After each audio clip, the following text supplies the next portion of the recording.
Hey guys, how's it going? It's your boy M.K.S here, back part 2 of my dreams for an Africa to Asia partnership.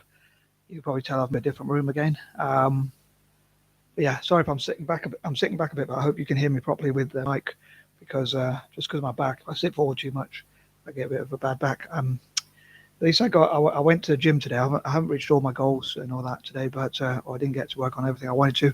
But at least I made a few videos and went to the gym. I made a few videos on Facebook as well. But anyway, unfortunately, one of them, the lighting wasn't very good because I was in my room and the lighting is not very good there because I think there's probably something wrong with the electrics. Anyway, I'm going to try to stop waffling and stick to the topic at hand.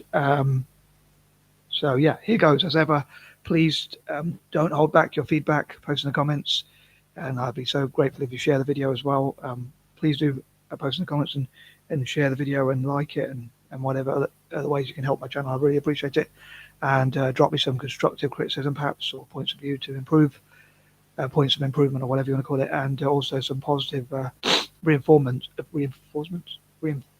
sorry, so that I can improve. To encourage me as well. But yeah, so here goes. So number 11, I think there's a perception with China in Africa, for instance, especially, and possibly some of the other Asian nations, and especially from nations generally, actually, but probably China most of all.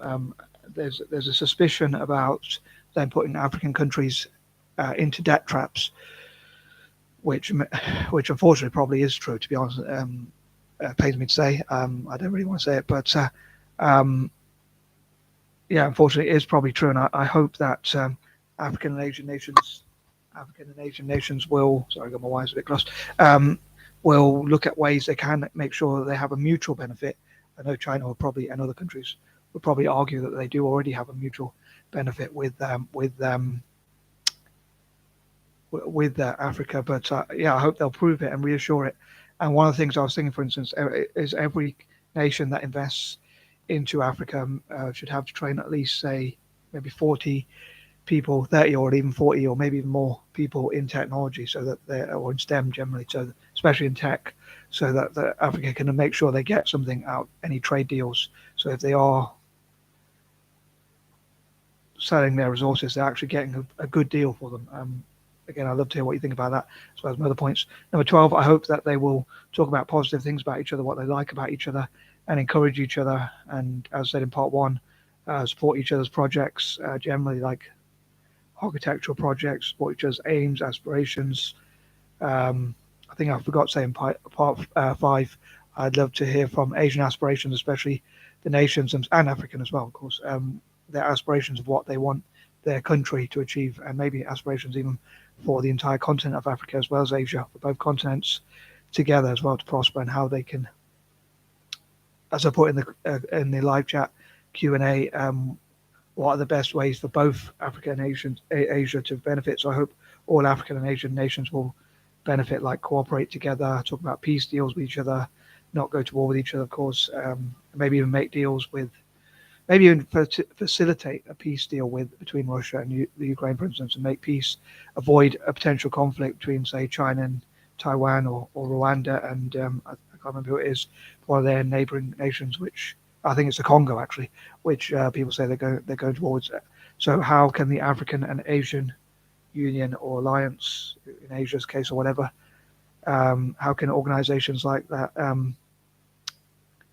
and as I talked recently about the Asian Development Bank, how can they prevent any conflict between African and Asian nations respectively, so that make peace in both continents as much as possible, so they can cooperate together on so many projects. And again, like Africa, as I mentioned before, Asian nations, sorry, could train up African nations, like the IIT could have, so the Indian Institute of Technology could have the AIT, African Institute of Technology. They could be, China could do similar. The China Investment Corporation and other such sovereign wealth funds from across Asia could invest in African tech and training Africans in tech. T.I.C.A.D, the Tokyo International Campaign for African Development, I think it is, something like that. They could help African tech and development.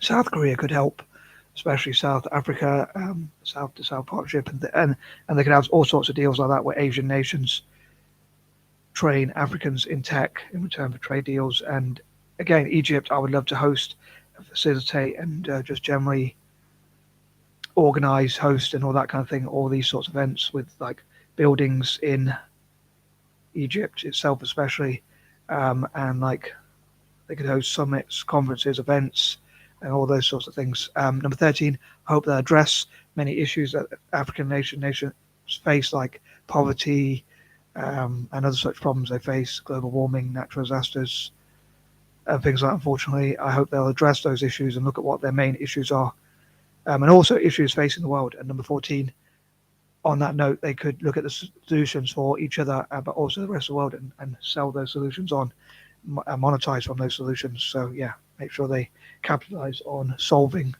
issues that not only they face, but the rest of the world, even like Europe, America, the Americas itself, Latin America, um, and that sort of thing, and work with on the subject of Latin America, like work with other emerging, well, Latin America mainly, like emerging markets, and they could also perhaps have an anti-imperial sort of thing where they work with Ireland, which was colonized as well, but especially working with each other. And maybe for some events they could invite Latin American countries and Ireland as well, former colonies generally, republics, which I hope to come to, and again solve issues together. Number 15, I also hope to hear from ambitions of people from Asia and Africa, and like invite. I suppose there's only so much space that Egypt would have to, and so many buildings they have, and it would take a while to build any more if they were going to build more and get funding to build more from African and Asian nations generally, from the African Union and others.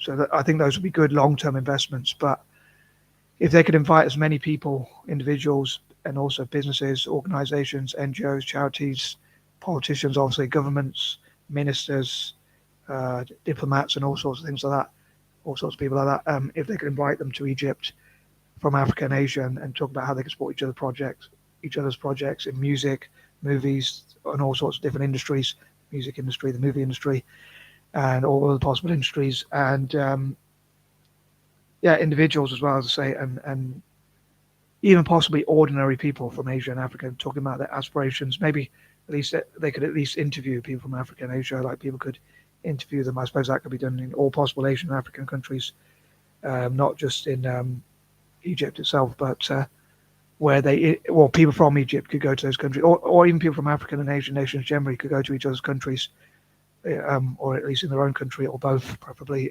and interview as many people as possible about what their aims and aspirations are, and how to be proud to be African or an Asian, respectively. Number 16, I hope they'll look into what are the best ways to benefit each other, themselves and each other, and people will be able to share ideas, like have an open exchange of ideas about what, as I mentioned in part one again, like what they can learn from each other, um, and yeah, how they can benefit themselves and each other as much as possible. And like people from the diaspora, from both the African and Asian diaspora, sorry, or people of color and other groups, allies or whatnot, could share ideas to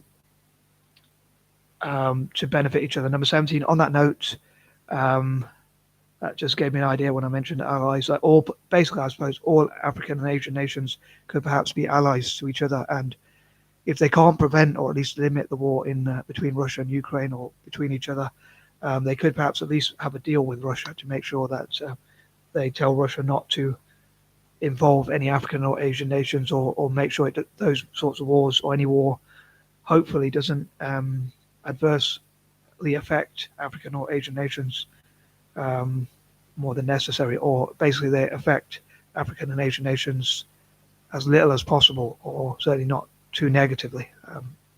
So yeah, hopefully they won't get dragged into wars, or Russia won't invade any African or Asian nation, for instance, or they'll work together to prevent anyone else from invading them, by working together and supporting each other. Number 18, again, saying positive things about each other. Number 19, I think it'd be great if African leaders supported their people with providing access to the internet, electricity generally, PCs, laptops, or mobile phones, or all of those. If there was a PC, a laptop, and or mobile phone, preferably all three, in all possible households where they can learn about tech.